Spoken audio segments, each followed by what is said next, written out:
A lot of people talk about the aircraft falling out of the sky, hitting air pockets, and there are people who said that it fell almost 2,000 to 3,000 feet in about 2 to 3 seconds. Right. Now those are actually not true.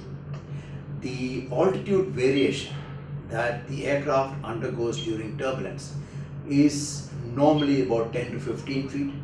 A maximum of 30 to 40 feet is what one encounters. The altitude does not change more than 30 or 40 feet. So when a person says we almost fell out of the sky, it is a misnomer. It doesn't really happen.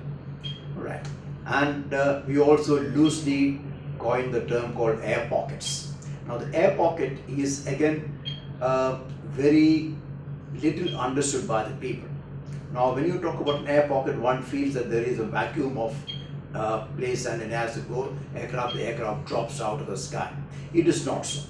It is just, again, it is a term for a turbulence where the aircraft flies and then it goes into a turbulent air. Now you got a smooth air, and what happens is that when the aircraft is turbulent, the lift on the aircraft gets changed momentarily, and because the momentary change in lift, the aircraft tends to pitch up or pitch down by a small margin. Now those are abrupt changes.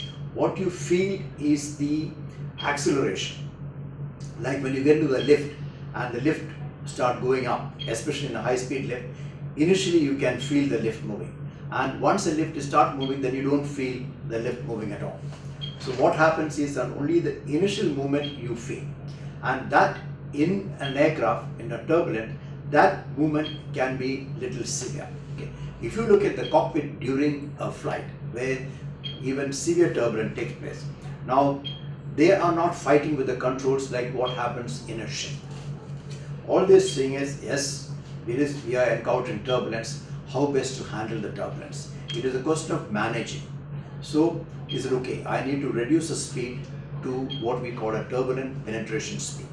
Thereafter, you just see there are slight adjustment to the engine speed, what we call the thrust adjustment.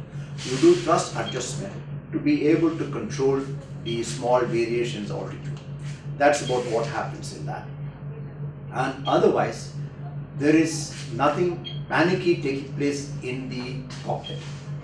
Unlike what you see in a ship where the captain is struggling with the tiller and things like that. You have a low-level turbulence, which is like the wind is flowing over the a smooth surface, and you have hills, you got buildings, and which hampers the smooth flow of air.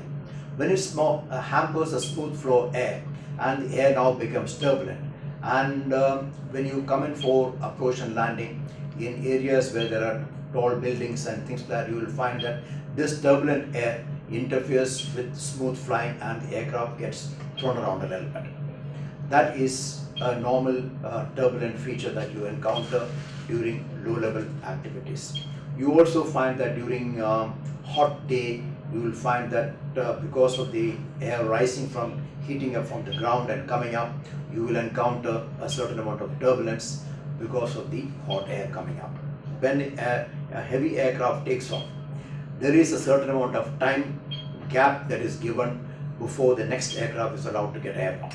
And that time gap is built on whether a heavy aircraft is following another heavy aircraft or a light aircraft is following a heavy aircraft, because the heavy aircraft turbulence can upset a light aircraft. So those are documented and controlled by the air traffic control.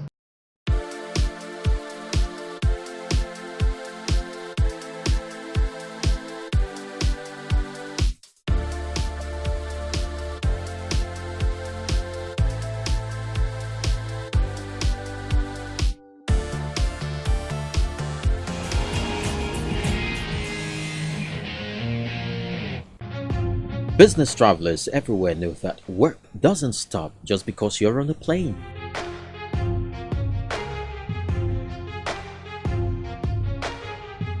On a business trip, there are emails to write, messages to answer, research to do, and last-minute meetings to set up.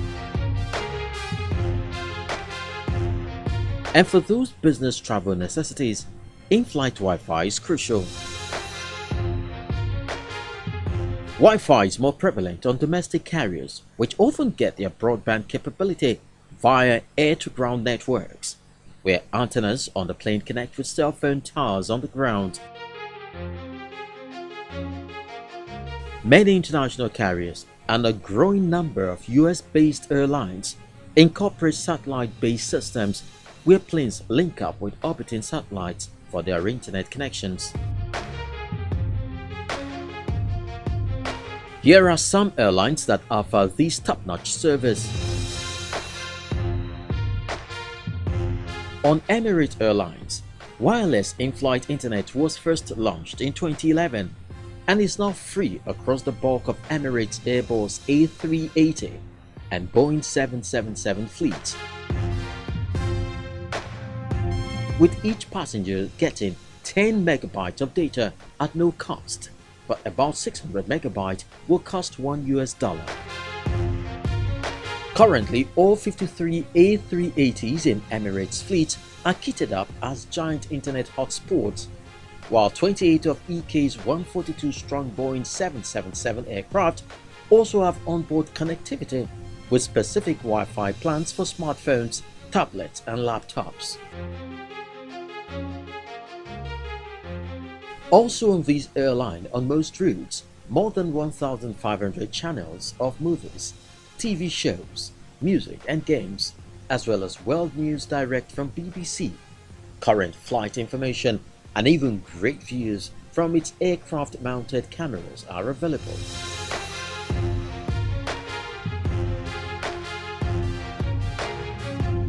Virgin America is another airline with the best in-flight entertainment system.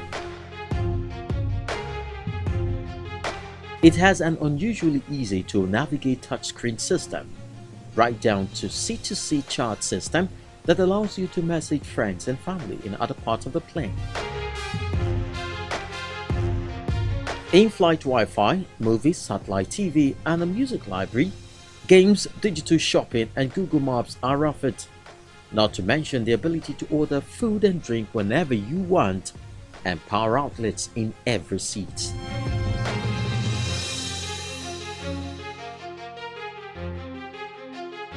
The whole show takes place on a 9-inch screen that is just about the same size as an iPod, and everything except some first-run movies is included in the cost of your airfare on all flights. No one else comes close.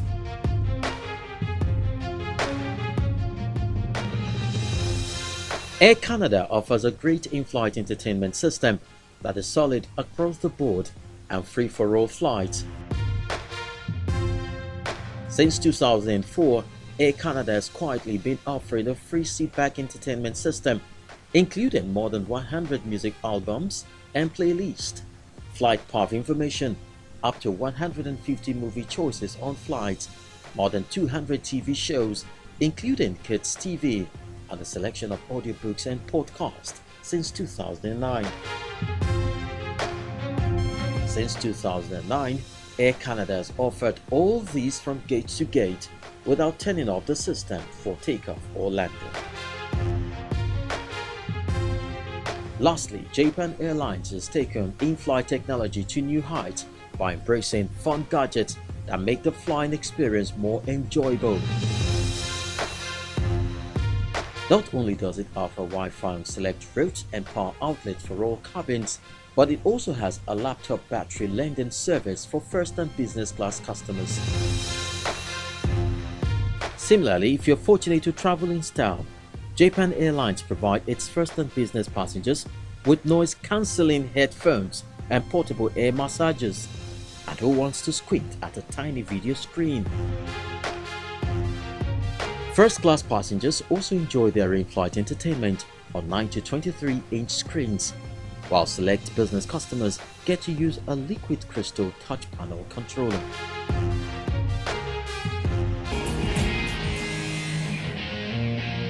Moving on, airlines encouraged to build bonds of cooperation rather than competition. That's a news flash. Do join us again.